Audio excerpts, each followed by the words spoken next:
Welcome to session 289 of the Bible in a Year commentary. If you started this series on the 1st of January, then today should be the 16th of October.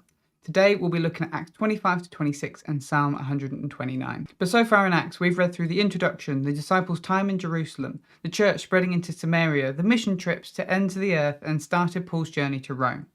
Acts, a sequel to Luke's Gospel, explores the early church's birth and growth. Jesus commissioned his disciples to spread the good news from Jerusalem to Judea and Samaria and then to the ends of the earth.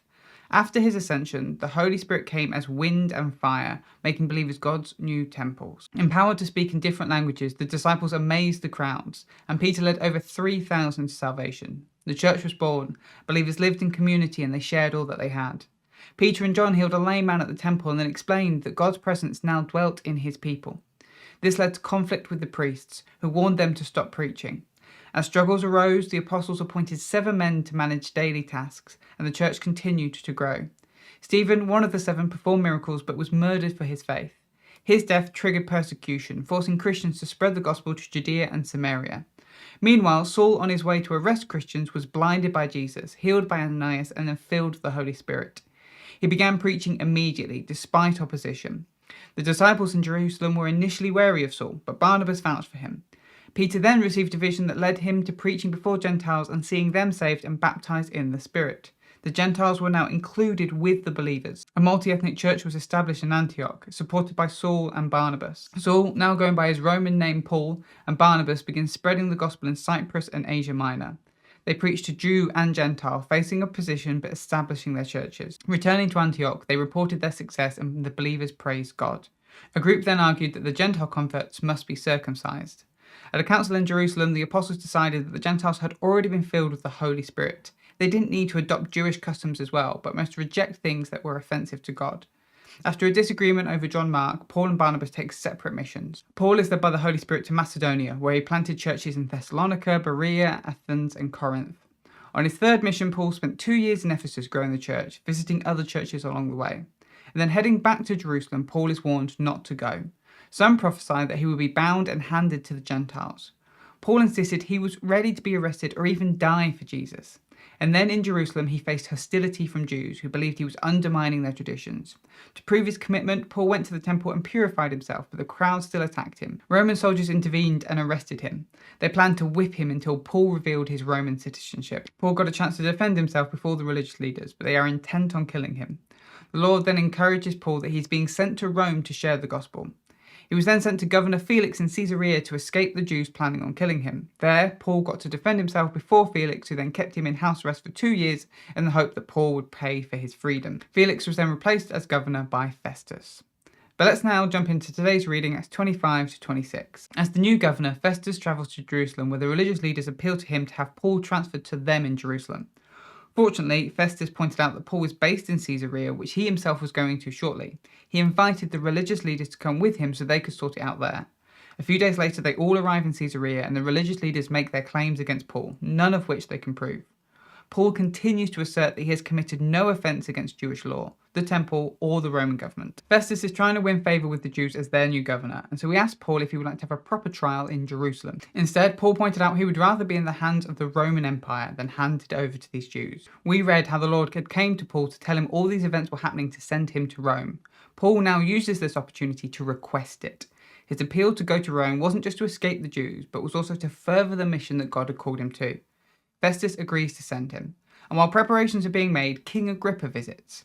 Agrippa was the grandson of King Herod. He was the Roman appointed king set up over the Jews. His jurisdiction overlaps a lot with Festus, but he would have a much more intimate knowledge of the culture, traditions, and history of the Jews. While there, Festus explains the situation to Agrippa, who insists on hearing Paul himself. Festus then arranges for Paul to stand before Agrippa. He explains that he wants Agrippa's thoughts as he's currently at a loss to know what to write when he sends Paul off to Rome. Paul starts off by pointing to his early life. He grew up a Jew amongst his people and then went on to become a Pharisee. All of this the religious leaders know. The very thing these religious leaders are attacking him for is his belief in the resurrection, which is something the Pharisees believe in. Then Paul concedes that he was once like them. He went around Jerusalem persecuting those who followed Jesus. He was trying to get them to blaspheme so they could be executed. But since then, Paul has encountered Jesus himself. He shares his conversion story, which we read about in Acts 9. Now, Jesus has called him to share the good news of the gospel with the Gentiles, so they too can know his salvation, which is what Paul has done. Jesus also knew that he would be persecuted like this and would continue to protect him when the Jews and Gentiles tried to stop him. This is the real reason that the Jews now want him dead, because he has taken this good news that was prophesied in Scripture and shared it with the Gentiles. They are accusing him of departing from their Scripture and causing trouble, but for the first time he is properly holding on to Scripture. This idea is too fantastical for Festus, that some Jewish Messiah who was crucified has since been resurrected and came to Paul personally to tell him to share this message with other nations. Festus calls Paul insane. But Paul calmly points out he is very much in his right mind. In fact, everything he is talking about are things that Agrippa would be very much familiar with already.